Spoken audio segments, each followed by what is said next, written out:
नमस्कार दोस्तों, आज एक और पारिवारिक कहानी में मैं आपका स्वागत करती हूँ। आज की कहानी है ननद को नौकरानी बनाने वाली घमंडी भाभी की खुद के भाई ने अक्ल ठिकाने लगा दी। कहानी का पूरा आनंद लेने के लिए आप पिछले सभी भागों को जरूर सुनिएगा। उसका लिंक मैं आपको डिस्क्रिप्शन बॉक्स, एंड स्क्रीन और कार्ड तीनों जगह पर दे दूंगी और साथ में कमेंट बॉक्स में पिन भी कर दूंगी, तो आप वहां से भी जाकर सुन सकते हैं। अभी तक आपने पढ़ा और सुना कि सुजाता हमेशा अपनी ननद को अपमानित करती है और उसे मुफ्त की नौकरानी बनाए हुए है। सुजाता ज्योति की शादी तुड़वाने में सफल हो जाती है, क्योंकि वो नहीं चाहती है कि उसके ननद की शादी हो और एक काम वाली घर से जाए। इधर सुजाता का भाई, जो एक लड़की से शादी करने के लिए अपनी माँ और बहन को अपमानित करना शुरू कर देता है। अब आगे, अगर मेरी शादी सुमन से नहीं हुई तो मैं उसे भगा कर ले जाऊंगा और शादी कर लूंगा, फिर रोते रहना। जीतू गुस्से में ये कहकर चला गया और नीलम जी के साथ सारी बहनें भी बहुत चक्की रह गईं। लास्ट में सबने यही डिसाइड किया कि जीतू की शादी सुमन से कर देनी चाहिए, क्योंकि अगर इसने ऐसा वैसा कुछ काम कर लिया तो और इज्जत के कचरे हो जाएंगे। नीलम जी रो रही थी। मेरा एक ही तो बेटा था, मैंने कितने अरमान सजा रखे थे इसके लिए कि इसकी दुल्हन मैं मेरी पसंद से लाऊंगी, मैं देखकर अपनी मर्जी से इसकी शादी करूंगी, मरे इसने सारे अरमानों पर पानी फेर दिया। सब बहनें मिलकर नीलम जी को समझा रही थी। क्या करूंगी अब मैं, लोगों को क्या जवाब देती फिरूंगी कि मैंने क्यों नीची जाति की लड़की से शादी कर दी, अपने ही इकलौते बेटे की। फिर वह लड़की तो अलग ही लग रही है कि वह क्या घर बनाएगी, और यह लड़का तो अभी से उसके फेवर में दिख रहा है, तो बाद में शादी के बाद क्या करेगा। इसको ना तो बहनों की परवाह है, ना माँ बाप की परवाह है और ना रिश्तेदारों की परवाह है। नीलम जी ने रोते रोते कहा, कोई बात नहीं माँ, अब जो हो गया उसे छोड़ो। वैसे भी आजकल तो हर जगह पसंद की शादियां हो रही हैं, खास तौर से लड़के तो अपने पसंद की लड़की से ही शादी रचा रहे हैं। अनाया ने माँ को समझाते हुए कहा, अरे जहाँ होता होगा वहाँ होता होगा, लेकिन हमारे खानदान में तो कभी आज तक किसी लड़के ने अपने पसंद की शादी नहीं की। सब ने अपनी माँ बहनों की मर्जी से ही शादी की है, और की भी है किसी ने अगर तो अपनी पसंद से शादी तो कम से कम जात बिरादरी की लड़की से ही की है, ना कि नीचे जाति की लड़की से। लेकिन इसने तो पूरे खानदान में मेरी नाक कटवा दी। लोग कहेंगे कि पसंद की लड़की से शादी की और वह भी नीची जाति की लड़की। लोगों को लग भी जाएगा कि माँ बहनों के मना करने के बावजूद भी यह नहीं माना होगा। सुजाता की माँ नीलम जी यह सोच सोच कर परेशान हो रही थी। उधर महेश की खुशी का कोई ठिकाना नहीं रहा जब उसे उमेश भैया से पता चला कि ज्योति का रिश्ता टूट गया है। हुआ यूं था कि उमेश और विराट की अचानक से मुलाकात हो गई थी और बातों ही बातों में विराट ने उमेश को बताया था कि ज्योति का जहाँ रिश्ता किया था वो टूट गया है। शायद विराट ने भी जानबूझकर उमेश को यह बताया था कि ज्योति का रिश्ता टूट गया है, क्योंकि उसे पता था कि महेश ज्योति के लिए रिश्ता लेकर आया था और तब ज्योति का रिश्ता दूसरी जगह हो चुका था। उसका खुद का भी इरादा था कि ज्योति का रिश्ता महेश से हो जाए, क्योंकि विराट उमेश को जानता था, उमेश के परिवार को भी जानता था। विराट को पता था कि उमेश अच्छा है, उमेश के परिवार वाले अच्छे लोग हैं, तो महेश भी अच्छा ही होगा। विराट ने खुद भी यह खबर आकर अपनी माँ मंजू जी को सुनाई कि मुझे आज उमेश मिला था। बातों ही बातों में मैंने उससे कह दिया कि ज्योति का रिश्ता टूट गया है। मंजू जी को भी कहीं ना कहीं आस बनी थी कि हो सकता है अगर महेश को ज्योति से शादी करना हो तो वह फिर दोबारा ज्योति के लिए रिश्ता लेकर आए। सुजाता जब वापस अपने ससुराल आई तो मंजू जी ने उससे पूछा, सुजाता बहू, तुम अपने भाई के लिए लड़की देखने गई थी, कैसी लगी लड़की। हाँ माँ, बहुत अच्छी है लड़की तो, पर बस दूसरी जाति की है, सुजाता ने बड़ा धीरे से बोला, क्योंकि सुजाता जानती थी कि आखिर अव्वल कभी तो पता चली जाएगा कि लड़की दूसरी जाति की है। दूसरी जाति की? मंजू जी ने थोड़ा हैरान होकर पूछा। हाँ माँ, वो क्या है ना कि आजकल जाति को कौन मानता है। अच्छी है लड़की, पढ़ी लिखी है, घर में बस जाएगी, सुजाता ने बड़ी सफाई से झूठ बोला। मगर तुम लोगों के घर में तो ऐसा नहीं है कि तुम लोग जाति को महत्व ना दो। नीलम जी कैसे मान गई? मंजू जी ने फिर थोड़ी हैरत से पूछा। जी हाँ, माँ तो नहीं मान रही थी, मगर हम बहनों ने माँ को मना लिया। लड़की बहुत सुंदर है, सुशील है, पढ़ी लिखी है, घर गृहस्थी में माहिर है। अच्छा अच्छा, मंजू जी ने जवाब दिया। फिर दिल ही दिल में सोचा, हाँ ज़रूर दाल में कुछ काला है। जल्दी ही जीतू की सगाई भी कर दी गई, क्योंकि वह इसी शर्त पर बाहर जाने को तैयार था जब उसकी सुमन से सगाई कर दी जाती।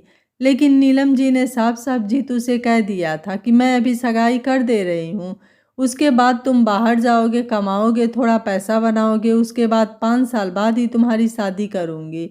जीतू इस शर्त के लिए मान भी गया था। वह सगाई के तुरंत बाद बाहर जाना चाहता था। उसने अपना पासपोर्ट और वीज़ा बनवा लिया था। सगाई के दिन भी नीलम जी और सारी बहनों के चेहरे पर कोई खुशी नहीं दिख रही थी। बस अगर कोई खुश था तो वो सिर्फ और सिर्फ जीतू। सगाई में भी नीलम जी ने किसी भी रिश्तेदारों को नहीं बुलाया था। 5 लड़कियां खुद नीलम जी और थोड़े आस पड़ोसी थे। आस पड़ोसियों से तो नीलम जी ने कह दिया था कि मैं जाति बिरादरी को नहीं मानती, लड़की अच्छी है इसलिए हमने जाति नहीं देखी और सगाई कर रहे हैं। क्योंकि नीलम जी ने कभी आसपास वालों से इतना ज़्यादा मेल मिलाप नहीं रखा था जो आसपास वालों को पता चलता कि इनके घर में या इन लोगों में जाति बिरादरी का कितना महत्व है। और रही बात रिश्तेदारों की, तो इसलिए उन्होंने रिश्तेदारों को अभी नहीं बुलाया था। उनसे तो वह बहाना कर सकती थी कि छोटी मोटी सगाई की थी, इसीलिए कम ही लोगों को ले जाकर कर दी। और रही बात शादी तक की, तो नीलम जी के मन में कहीं ना कहीं विश्वास था कि शायद शादी को अभी 5 साल है, तब तक जीतू मान जाए या उसको कोई और लड़की पसंद आ जाए या हम लोग उसे सुमन से ज़्यादा अच्छी लड़की बता दें तो वह शायद तैयार हो जाए। ये अभी उन्होंने हाल फिलहाल वक्त पर छोड़ दिया था। महेश ने अपनी भाभी अलका से कहा कि आप फिर से मम्मी से बात कीजिए और ज्योति के घर चलिए। अलका ने भी जब सुना कि ज्योति का रिश्ता टूट गया है वहाँ से, तो उसको भी खुशी हुई कि चलो अच्छा है, अब देवर जी शादी के लिए मान जाएंगे, उन्हें अपनी पसंद की लड़की मिल जाएगी। अलका ने जब आशा जी से बात की ज्योति के घर चलने के लिए, तो आशा जी ने कहा कि अब दोबारा रिश्ता लेकर जाएंगे तो अच्छा लगेगा, और पहले यह भी तो जानना ज़रूरी है कि उसका पहला रिश्ता क्यों टूटा, क्या खराबी थी, आखिर क्या बात हुई थी। मम्मी, अपने महेश को ज्योति पसंद है और वह ज्योति से शादी करना चाहता है, उसकी खुशी है इसमें। अरे उसकी खुशी है तो क्या, पहले हमें जानकारी भी तो निकालनी पड़ेगी, हम उसकी खुशी देखें, अपने घर का भी तो माहौल देखना पड़ेगा कि नहीं। आशा जी ने जब थोड़ा गुस्से से अलका को जवाब दिया तो अलका चुप हो गई। क्या कहती बेचारी। उसने जब महेश को आशा जी की बात बताई तो महेश गुस्सा करने लगा। उसने अलका से कहा कि मुझे ही मम्मी से बात करनी पड़ेगी अब। तुम पागल हो गए हो महेश, थोड़ा सोचो तो सही, आखिर उस लड़की का रिश्ता टूटा है तो क्यों टूटा है यह भी तो जानने की कोशिश करो कि नहीं। आशा जी ने महेश को चिल्लाते हुए जोर से जवाब दिया। मम्मी, अगर यही रिश्ता मेरा टूट जाता तो भी क्या आप यही कहती। महेश ने अपनी तरफ से आशा जी को समझाते हुए कहा, तुम्हारा भी अगर रिश्ता टूट चुका होता तो वह लोग भी पहले ज़रूर कोशिश करते कि क्यों रिश्ता टूटा है यह बात जाने। रिश्ता टूटने की कोई ना कोई वजह होती है और रिश्ता करने से पहले रिश्ता टूट जाने की वजह जानना ज़रूरी होता है। उमेश ने भी आशा जी को बहुत समझाया कि विराट का परिवार ऐसा नहीं है, उसको मैं अच्छी तरीके से जानता हूँ, लेकिन आशा जी ने किसी की भी नहीं सुनी। उनका यही कहना था कि पहले मैं पूरी तरीके से संतुष्ट हो जाऊं कि रिश्ता क्यों टूटा है, क्या वजह है। अगर ज्योति का कोई दोष नहीं हुआ तो ही मैं ये रिश्ता करूंगी। धीरे धीरे मंजू जी की आस टूट रही थी। महेश को अगर रिश्ता लेकर आना होता दोबारा तो वह कब का आ चुका होता। बहुत समय गुजर गया है, वह अभी तक रिश्ता लेकर नहीं आए हैं दोबारा, तो शायद उनकी अब मर्जी नहीं होगी, या हो सकता है कि महेश्वरी रिश्ता कहीं और कर दिया हो। लेकिन नहीं नहीं, अगर महेश का रिश्ता कहीं और हो जाता तो उमेश विराट को बता देता। यही सब सोचती रहती थी मंजू जी मन ही मन में। जीतू बाहर जा चुका था, उसे बहुत ही बढ़िया काम मिला था और उसकी सैलरी भी बहुत अच्छी थी। नीलम जी अब काफ़ी परेशान रहने लगी थी। सब बेटियों के समझाने के बाद भी वह काफ़ी चुप चुप और उदास रहती थी। धीरे धीरे कई रिश्तेदारों को पता चल चुका था नीलम जी ने अपने बेटे जीतू की सगाई एक नीची जाति की लड़की से की है। उन्होंने लोगों को जवाब देना छोड़ दिया था। वह हंसकर चुप हो जाती या कह देती कि हाँ, जीतू ने ही पसंद की है, उसकी पसंद को हमने बस मान्यता दे दी। बहनों के ससुराल में भी ये बात पता चल चुकी थी कि सुमन नीची जाति की लड़की है। बहनों के ससुराल वाले भी यही पूछते थे कि आखिर क्या वजह थी जो नीची जाति की लड़की से शादी कर ली। लेकिन बहनें झूठ बोलने में माहिर थी, बातें बनाने में माहिर थी। वो अपनी ससुराल में यही कहती कि इतनी अच्छी लड़की कहाँ मिलती, जीतू के तो नसीब अच्छे थे जो इतनी अच्छी लड़की मिल गई। खूबसूरत तो इतनी है कि हाथ रखो तो मैली हो जाए, और पढ़ी लिखी भी, सुशील, सीधी सादी, हर काम में माहिर। भला ऐसी लड़की को कैसे ठुकराते, इसलिए हमने जाति नहीं देखी और जीतू की सगाई उससे कर दी। आशा जी ने जानकारी निकाल ली थी कि ज्योति की सगाई इस बात पर टूटी है कि वह अपनी भाभी को बहुत परेशान करती थी। अपनी भाभी के साथ उनका रवैया ठीक नहीं था, उसे काम वाली बाई बनाकर रखा था, और भी बहुत सारी बातें आशा जी को पता चल चुकी थी। लेकिन आशा जी को विश्वास था कि ज्योति तो ऐसी है नहीं, क्योंकि वो खुद ज्योति से मिल चुकी थी। और जिस तरह विराट उमेश का दोस्त है, तो कई बार सारी बातें विराट भी उमेश को बताता रहता है, तो उसकी इन बातों से भी नहीं लगता कि ज्योति अपनी भाभी के साथ इस तरह रहती होगी। सब झूठ है, या तो किसी ने उन लोगों को भड़काया है, या उन लोगों ने खुद ही इस बात की आड़ में लेकर रिश्ता तोड़ दिया है। आशा जी ज्योति के घर चलने को तैयार थी। महेश की खुशी का ठिकाना नहीं था। उसको लग रहा था जैसे भगवान ने उसकी सुन ली है। अलका उसको बार बार छेड़ रही थी, यह क्या देवर जी, खुद से शादी करने के लिए उसका रिश्ता ही तोड़वा दिया? कहीं आपने ही तो जाकर नहीं भड़काया उन लोगों को ज्योति के खिलाफ, ताकि वो लोग रिश्ता तोड़ दें और ज्योति आपको मिल जाए? महेश हंसकर कहता, भाभी अगर मेरे बस में होता, मैं उन लोगों को भड़का सकता तो मैं सही में भी उन लोगों को भड़का देता। बाकी भला हो उस भड़काने वाले का जिसने ज्योति को वापस मुझे दे दिया। मंजू जी तक खबर पहुंचा दी गई थी कि महेश के घर वाले ज्योति के रिश्ते के लिए आ रहे हैं। ज्योति के मन के किसी कोने में भी आज खुशी थी। आज उसे लग रहा था कि भगवान जी जो करते हैं अच्छा ही करते हैं, इंसान के भले के लिए ही करते हैं। सुजाता अब भी यह सुनकर दुखी थी कि ज्योति की शादी हो जाएगी, घर से काम वाली चली जाएगी। सुजाता के व्यवहार में अब भी इन लोगों के प्रति कोई बदलाव नहीं आया था। वह पहले जैसी ही इन लोगों के साथ व्यवहार करती थी। आज भी उसने किसी भी काम को हाथ नहीं लगाया था, चुपचाप अपने रूम में पड़ी थी, इस मातम के साथ कि जल्दी ही ज्योति की शादी हो जाएगी। फिर उसका क्या होगा? उस पर सारे घर की जिम्मेदारी आ जाएगी। ज्योति ने अकेले ही सारा इंतजाम किया था मेहमानों के आने का। ज्योति ने सफ़ेद कलर का चूड़ीदार और कुर्ती पहनी थी। महेश तो आज उसे देख देख कर दीवाना हो रहा था। वाइट कलर के ड्रेस में वह अप्सरा लग रही थी। सुजाता बहुत देर तक रूम में ही रही थी, बाहर नहीं निकली थी। विराट ने जब उसको आकर बुलाया तब वह बाहर आई। आशा जी ने एक बार मंजू जी से पूछना भी उचित समझा कि ज्योति का पहला वाला रिश्ता क्यों टूटा। मंजू जी ने पूरी बात साफ साफ कर दी थी। उन लोगों को कोई और लड़की पसंद आ गई थी, और जो कि उनके करीबी रिश्तेदारों में होती थी, इसलिए उन लोगों ने उधर रिश्ता कर लिया। ज्योति का रिश्ता आज ही पक्का हो गया। सभी लोगों ने मुंह मीठा किया और सभी लोग बहुत खुश थे। आशा जी ने कहा कि हम 15 दिन बाद सगाई रख लेते हैं। मंजू जी ने भी इस बात पर हाँ कर दी थी। उन लोगों के जाने के बाद मंजू जी ने गौर किया कि आज ज्योति भी बहुत खुश है। सुकून और चैन आज मंजू जी के चेहरे पर भी दिखाई दे रहा था। आज उन्हें ऐसा लग रहा था जैसे हर परेशानी खत्म हो गई। किसी ने सोचा भी नहीं था कि यह लोग सगाई में भी इतना सामान लेकर आएंगे। सुजाता की तो आंखें चार हो गई थी कि सगाई में इतना सामान तो शादी में कितना आएगा। सालू जी, सावित्री जी, उनकी बहू किरण सलोनी, सभी लोग बहुत खुश थे और सभी लोग सगाई में आए थे। सभी लोग सामान को हैरत से देख रहे थे कि सगाई में इतना सामान। मंजू जी ने सोचा नहीं था कि यह लोग ज्योति के लिए सगाई में इतना सामान लेकर आएंगे।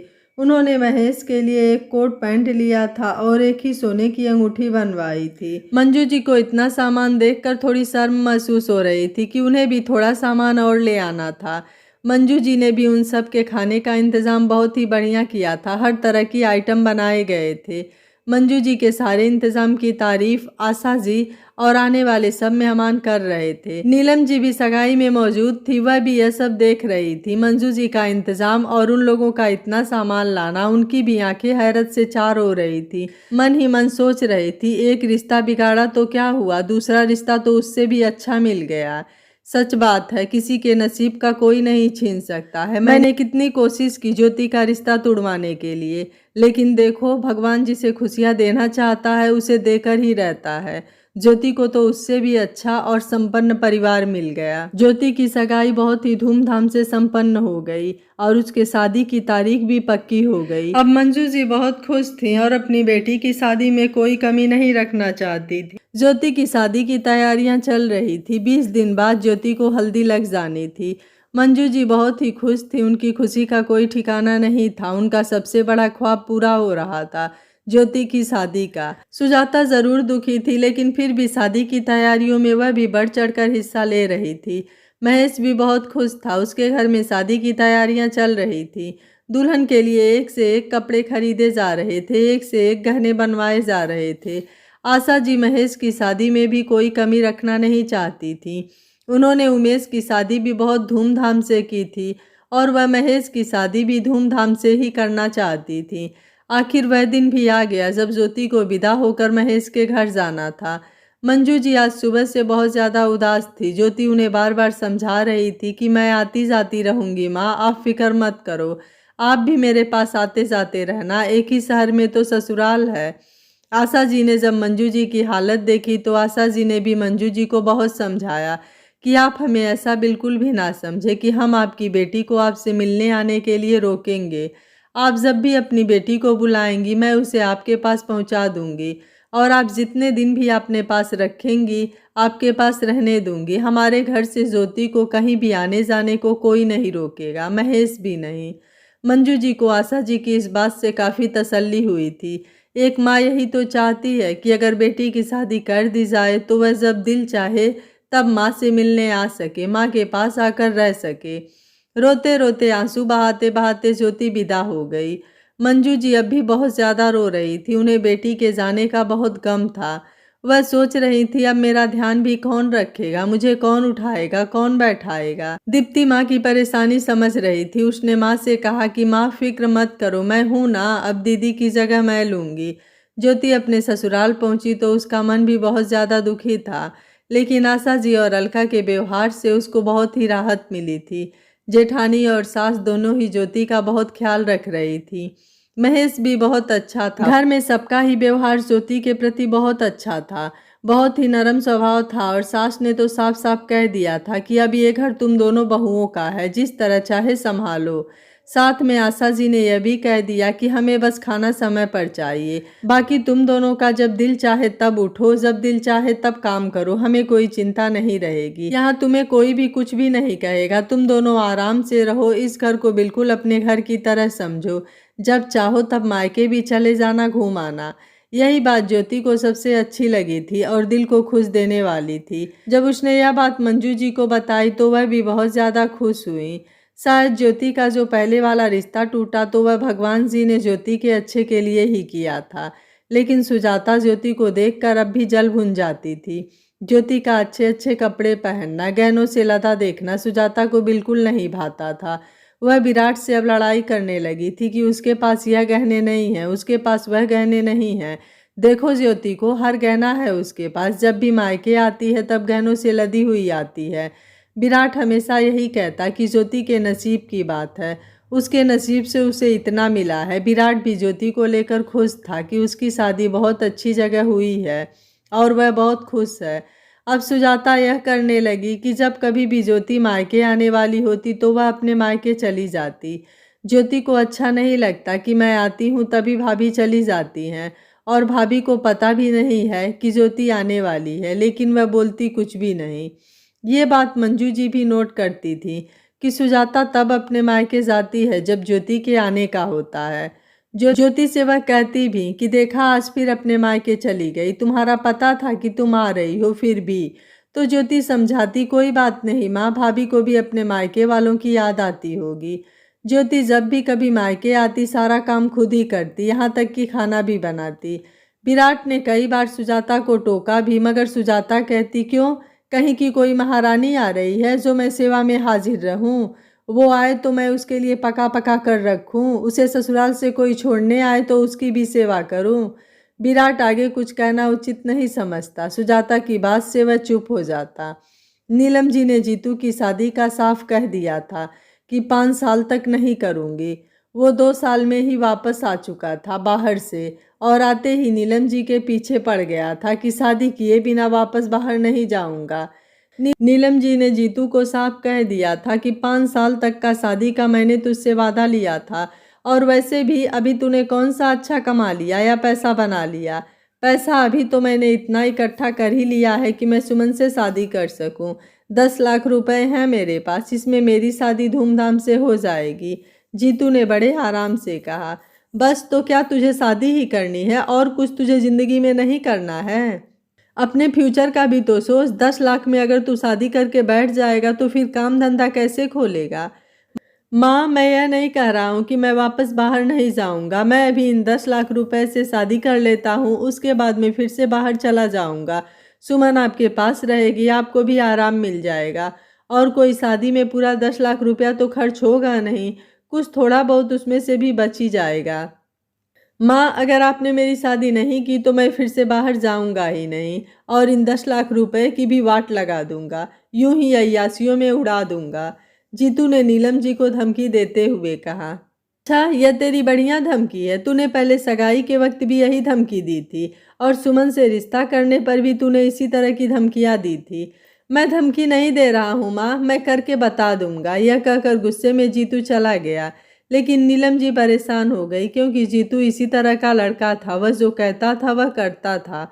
और फिर से नीलम जी ने अपनी 5 बेटियों को इकट्ठा किया और भाई की बात 5 बहनों को बताई, जिसे सुनकर नायरा ने बेहद गुस्से में कहा, उड़ा लेने दो इसे, इसके 10 लाख रुपए, फिर फकीर हो जाएगा, इसके बाद देखे क्या करता है। अरे माँ, शादी करने को कहता है तो कर दो ना, आपको ही आराम मिलेगा। काम वाली आ जाएगी आपके घर, अनाया ने कहा। काम वाली?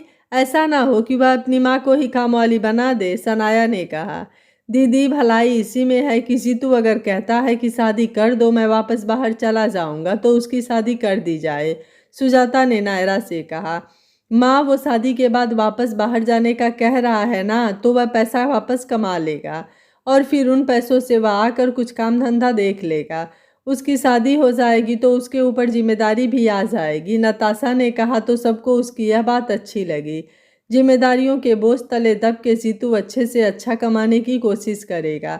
सभी इस बात से सहमत हो गए और जीतू के शादी की तैयारियां करने लगे। कितनी बार नीलम जी को खबर लगी कि जीतू और सुमन बाहर मिलते हैं, लेकिन जब कभी भी नीलम जी ने इस बात का जिक्र जीतू से किया तो जीतू ने कहा कि यह सब चलता है आजकल। बड़े बड़े शहरों में सगाई होने के बाद लड़का लड़की आपस में मिलते हैं बाहर। वह लड़की है, लड़की होकर उसके घर वालों को कोई ऐतराज नहीं है, तो आपको क्या ऐतराज है? माँ, थोड़ी अपनी सोच भी बदलो। अब आपको भी सुमन के हिसाब से बनना चाहिए। कई बार नायरा के हस्बैंड ने भी आकर नायरा को बताया कि मैंने जीतू और सुमन को फला रेस्टोरेंट में देखा था, फला पार्क में देखा था। नायरा शर्मिंदा होने के अलावा कुछ नहीं कर सकती थी। नायरा बहनों से आपस में बात करती कि जीतू ने हमें कहीं मुंह दिखाने लायक नहीं रखा, वो सुमन से बाहर मिलता है। तुम्हारे जीजू ने खुद दोनों को कभी रेस्टोरेंट में, कभी किसी पार्क में देखा है। सुजाता ने भी एक बार जीतू को समझाया था कि अभी ये सब ठीक नहीं है, हमने तुम्हारी शादी की तैयारियां शुरू कर दी है। अब तो कुछ वक्त बाद तुम्हारी शादी हो जाएगी, अब सुमन से बाहर मिलना बंद कर दो। दीदी, मुझे मत समझाओ, उसके घर वालों को पता है वो मुझसे बाहर मिलती है। जब उसके घर वालों को ऐतराज नहीं है तो तुम लोगों को क्या ऐतराज है? सच तो ये था कि जीतू सुमन को खूब शॉपिंग करा रहा था, वो भी सुमन की पसंद की। सुमन के घर वाले भी मध्यम दर्जे के लोग थे। उनकी बेटी जब इतनी महंगी महंगी चीज़ें लेकर घर आती तो वो भी खुश हो जाते। चलो अच्छा है, शादी की शॉपिंग हो रही है, और इसलिए वो सुमन को जीतू के साथ बाहर भी घूमने देते थे। सुमन के घर वाले लालची टाइप के लोग थे। आज जब ज्योति मायके आई तो सुजाता घर पर ही थी, जिसकी वजह थी कि नीलम जी खुद आज कहीं रिश्तेदारी में गई हुई थी। ज्योति के साथ महेश भी था। ओह, क्या बात है, आज तो भाभी जी भी घर पर ही हैं, महेश ने मजाक करते हुए सुजाता से कहा। हाँ, वो क्या है ना कि आज माँ घर पर नहीं है, सुजाता ने सच बोला। ओह, ऐसी बात है, महेश ने हंसते हुए कहा। जब सुजाता ने सुना ज्योति और महेश हनीमून पर स्विट्जरलैंड जा रहे हैं, वो भी महीने भर के लिए, तो उसका मुंह फिर से चढ़ गया और वो कोप भवन में अपने कमरे में जाकर बैठ गई। और फिर जब तक ज्योति और महेश चले नहीं गए तब तक बाहर नहीं आई। महेश और महेश के घर वालों को ये तो पता चल ही गया था कि बुराई ज्योति में नहीं सुजाता में है, क्योंकि जब भी कोई घर से ज्योति को लेकर उसके मायके आता सुजाता घर में नहीं होती, वो अपने मायके गई होती, और कभी मिलती भी तो उसका व्यवहार अलग ही होता। ज्योति को भी सब लोग देख चुके थे, कितनी सीधी सादी सादा मिजाज लड़की है ज्योति। आशा जी तो अपनी दोनों बहुओं से बहुत ही खुश थी और भगवान का शुक्र करती कि उन्होंने इतनी अच्छी बहुएं उन्हें दी। आपस में अलका और ज्योति की भी बहुत बनती थी। दोनों साथ में मिलकर काम करती, हंसी मजाक करती, एक दूसरे से बहुत ही प्रेम रखती। मंजू जी बहुत खुश थी और उनके दिल में भी ज्योति को देखकर बहुत सुकून था। जीतू की भी शादी हो गई। सुमन बहुत ही ज्यादा फ्रैंक लड़की थी। उसका घर में या घर के कामकाज में बिल्कुल भी दिल नहीं लगता था। दोनों रोज शाम को साथ में घूमने चले जाते थे और दोनों रात को 11 से 12 बजे के बीच में वापस आते थे। नीलम जी जब कभी चिढ़ती उनके इस तरह देर रात घर आने से तो जीतू कहता, माँ कुछ दिनों की तो बात है, फिर तो मैं वापस बाहर चला जाऊंगा। सुमन सुबह 9 बजे सोकर उठती थी। अगर नीलम जी सुमन को देर से उठने के लिए भी कुछ कहती तो जीतू फट से आगे आ जाता। माँ क्या है, 9 बजे उठ जाती है तो क्या हुआ? कोई बहुत अर्जेंट काम है क्या आपको उससे जो उसके बिना नहीं होगा? सुजाता तक भी यह बात आ गई थी कि सुमन सुबह 9 बजे सोकर उठती है, तो उसे फौरन अपना भी याद आया कि वह भी जब ज्योति की शादी नहीं हुई थी तब सुबह 9 बजे सोकर उठती थी। ज्योति विराट का नाश्ता चाय सब बना देती थी। अब लेकिन सुजाता को जल्दी उठना पड़ता था क्योंकि सुबह विराट ऑफिस जाता था तो उसे चाय नाश्ता सब बनाकर देना पड़ता था और विराट के कपड़े भी प्रेस करने होते थे। सुजाता के अब बहुत ज़्यादा समझ में आने लगा था कि जब तक ज्योति घर में थी तब तक वह कितने आराम में थी। ना उसे सुबह जल्दी उठने की टेंशन थी, ना विराट के कपड़े प्रेस करने की टेंशन थी, ना खाना बनाने की टेंशन थी और काम के लिए भी वह बिल्कुल फ्री थी। बड़े आराम से रहती थी पूरा दिन। अब तो माँ को या बहनों को फ़ोन करने तक का समय भी नहीं मिल पाता है। ऊपर से भी पिंटू की पूरी जिम्मेदारी सुजाता को ही संभालनी पड़ रही है। आज सुजाता ने अपने मायके जाने का प्लान बनाया। उसने सुबह जल्दी उठकर खाना बनाया, फिर वह विराट के साथ अपने मायके आ गई। विराट उसे छोड़कर ऑफिस चला गया। सुमन अभी अभी सोकर उठी थी। इतनी सुबह सुबह अपनी ननद को आया देखकर उसकी त्योरियां चढ़ गई। यह क्या जीतू, इतनी सुबह सुबह भला कौन आता है? अभी तो 9:30 ही बजा है और यह अभी से यहाँ टपक पड़ी। मतलब दोपहर का खाना भी यहीं खाएंगी? सुमन ने थोड़ा चिढ़कर जीतू से कहा, तुम कहो अगर तो मैं तुम्हें मायके छोड़ आता हूँ, फिर माँ जाने और ये बेटी जाने। वैसे भी सुजाता दीदी के जाने का प्रोग्राम शाम तक का होता है। शाम को जब विराट जीजू ऑफिस से आएंगे तभी इन्हें लेकर जाएंगे साथ में। चलो तुम जल्दी से तैयार हो जाओ, मैं तुम्हें तुम्हारे मायके छोड़ देता हूँ। फिर शाम को मैं जब तुम्हें लेने आऊँगा तो हम घूमते हुए वापस आएंगे और बाहर ही खाना भी खाएंगे। जीतू ने सुमन से कहा तो सुमन ने खुश होकर कहा, हाँ जी हाँ, अभी तैयार होती हूँ। सुमन जब तैयार होकर बाहर निकली तो उसने सुजाता को नमस्ते किया और हाल चाल पूछे। सुमन का रुख सुजाता के प्रति ठीक नहीं था। सुजाता को लग ही गया था। कहीं जा रही हो सुमन? नीलम जी ने पूछा। हाँ, मैं अपने मायके जा रही हूँ, सुमन ने बिना परवाह किए जवाब दिया। सुजाता आई है, तुम कल चली जाती अपने मायके? नीलम जी ने सुमन से कहा। नहीं, वह सुबह मम्मी का फ़ोन आ गया था, उन्हें कुछ काम है बाजार में तो वह मुझे साथ ले जाना चाह रही थी, सुमन ने फौरन झूठ बोलते हुए कहा। नीलम जी कुछ नहीं बोली। सुजाता ने यह देखा तो खुद ही सुमन से कहा, सुमन आज रुक जाओ, मैं तुम्हारे खातिर ही तो यहाँ आई हूँ, तुमसे मिलने, तुम्हारे साथ रहने के लिए। और मैं तो पहली बार तुम्हारी शादी के बाद घर आई हूँ। सुजाता को लगा था कि शायद सुमन सुजाता की बात पर रुक जाए। अरे दीदी, आप तो आती ही रहोगी, एक ही शहर में हो, इसे जाने दो ना अभी अपने घर। इसकी मम्मी ने फ़ोन किया था, इसको जाना है, पीछे से आते हुए जीतू ने सुजाता की बात सुनकर जवाब दिया। जीतू और सुमन चले गए और नीलम जी और सुजाता चुपचाप से बैठ गए। यह कौन सा तरीका है माँ? मैं आई हूँ, सुमन ने मुझे देखा, मैं बैठी हुई हूँ, मुझसे 15 मिनट भी नहीं मिली सुमन और अपने मायके चली गई। अब मैं क्या कर सकती हूँ? यह तो जीतू को कहना चाहिए था सुमन को। क्या माँ, लेकिन आप भी तो इस घर की बड़ी हैं, सास हैं, सुमन से आपको सख्ती से पेश आना था, सुजाता ने गुस्से से कहा। तो नीलम जी ने कहा, मंजू जी कभी तुमसे सख्ती से पेश आई हैं? नीलम जी को गुस्सा आ गया था। पहले तो वह सुमन की वजह से टेंशन में थी और सुजाता का इस तरह बोलना उन्हें अखर गया था। तुम भी तो जब कभी ज्योति मायके आती है, तुम भी अपने मायके चली आती हो। ज्योति ने या मंजू जी ने कभी तुम्हें टोका, कभी कुछ कहा? नीलम जी का इस तरह बर्ताव देखकर सुजाता को रोना आ गया। उसने डबडबाई आंखों से कहा, माँ तुम भी आज मुझे ऐसा कह रही हो? हाँ, जो भी कह रही हूँ वह सच है। मैंने तुमसे कहने में बस बहुत देर कर दी। क्योंकि आज तक मैं बेटियों के प्यार में अंधी रही, लेकिन आज सुमन ने मेरी आंखें खोल दी है। आज जब सुमन मेरे साथ ऐसा करती है तो मुझे कितनी तकलीफ होती है। आज जब तुम आई और सुमन चली गई तो तुम्हें कितनी तकलीफ हुई। सोचा है तुमने कभी? मंजू जी को और ज्योति को भी उतनी ही तकलीफ होती होगी तुम्हारे इस तरह के व्यवहार से। तुम भी अपने ससुराल में सुबह 9 बजे सोकर उठती थी और तुम्हें मंजू जी और मजाल क्या कि विराट या ज्योति कुछ कह दें। तुम भी काम से इतना ही दिल चुराती थी। ज्योति की शादी के पहले सारा काम तुमने उस बेचारी पर छोड़ रखा था। तुम और विराट भी इसी तरह रोज शाम को घूमने चले जाते थे। तो तुम इसी तरह अकेली अपने आप की और पिंटू की खरीदारी करती रहती थी। तुमने कभी मंजू जी की या ज्योति को या दीप्ति को साथ ले जाने की ज़रूरत महसूस नहीं की। कभी खुश होकर उनके लिए तुमने कुछ भी खरीद कर नहीं लाई।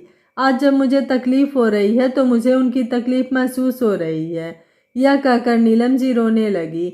आज सुजाता को भी होश आ गया था कि उसने क्या किया है ज्योति और मंजू जी के साथ। मंजू जी भी बैठकर इसी तरह रोती थी। आज शाम को विराट मुझे लेने वापस आएंगे तो वह देखेंगे कि सुमन घर में नहीं है तो उन्हें कैसा लगेगा, वह क्या सोचेंगे। सुजाता को इस बात की टेंशन हो रही थी। सुजाता उसी वक्त अपने घर वापस जाने के लिए उठ गई। नीलम जी ने कहा कि अब तुम कहाँ जा रही हो? तो सुजाता ने कहा, मैं वापस अपने घर जा रही हूँ। अकेली कहाँ जाओगी? रुक जाओ, शाम को विराट आकर ले जाएंगे। तुम चली भी जाओगी अगर तो भी शाम को पहले यहाँ विराट आएंगे ही तुम्हें लेने। नीलम जी ने कहा तो सुजाता मान गई। वैसे भी शाम को विराट पहले सुजाता के घर ही आते और उसके बाद ही उसे यहाँ से अपने घर वापस ले जाते। सुजाता को यहाँ ना देखकर उनको हैरानी भी होती और फिर सुमन ना मिलती तो भी उनको कुछ दाल में काला नजर आता ही। सुजाता को भी आज अपने मायके में काम करना पड़ रहा था और यहाँ तक कि खाना भी बनाना पड़ रहा था। इससे तो अच्छा था कि जीतू की शादी के पहले मायके आना। पहले अनाया सनाया की शादी नहीं हुई थी तो वह आराम से सुजाता यहाँ आकर रहती थी। लेकिन अब तो नीलम जी भी सुमन से परेशान थी और उन्हें घर का ज़्यादा से ज़्यादा काम करना पड़ रहा था सुमन के आने के बाद। अब ऐसे में सुजाता भला कैसे बैठी रह सकती थी? सुजाता बैठी रहती और नीलम जी खाना बनाती, काम करती तो क्या अच्छा लगता? लेकिन आज सुजाता की आंखें खुल गई थी कि कैसे ज्योति भी मायके आती है तो उसे आराम करने की जगह काम करना पड़ता है। कैसे उसके ससुराल वाले भी मेरे बारे में सोचते होंगे। शाम को सुजाता ने जीतू को फ़ोन लगाया। जीतू, तुम्हारे जीजू आने वाले हैं, सुमन को लेकर घर आ जाओ।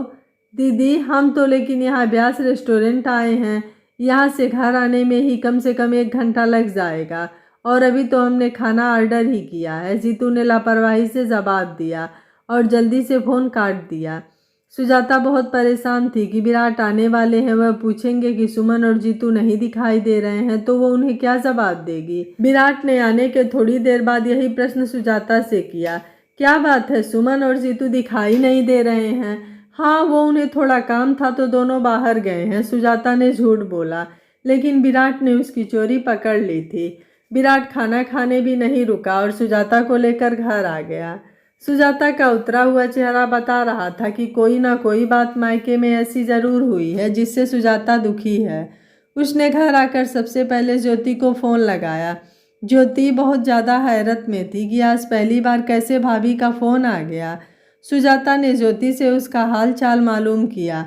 फिर ज्योति से कहा, कब आ रही हो ज्योति अपने मायके? ज्योति पर तो हैरानी के पहाड़ टूट पड़े थे। भाभी और इतने प्यार से बात कर रही हैं और मुझसे पूछ रही हैं कि कब आ रही हो मायके। भाभी, मैं आऊँगी। ठीक है, ज्योति के मुँह से सिर्फ इतना ही निकला। हाँ हाँ, तुम ज़रूर आना ज्योति, और बहुत जल्दी ही आना, मैं तुम्हारा इंतज़ार करूँगी। कहकर सुजाता ने फ़ोन रख दिया। लेकिन ज्योति बहुत ज़्यादा हैरत में थी कि आज भाभी को क्या हो गया है।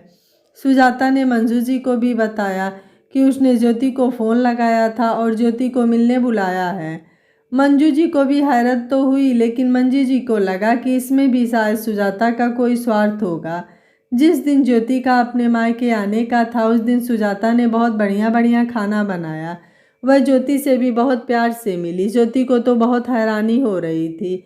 साथ में मंजू जी और विराट भी हैरान थे कि आज चाँद किधर से निकल गया।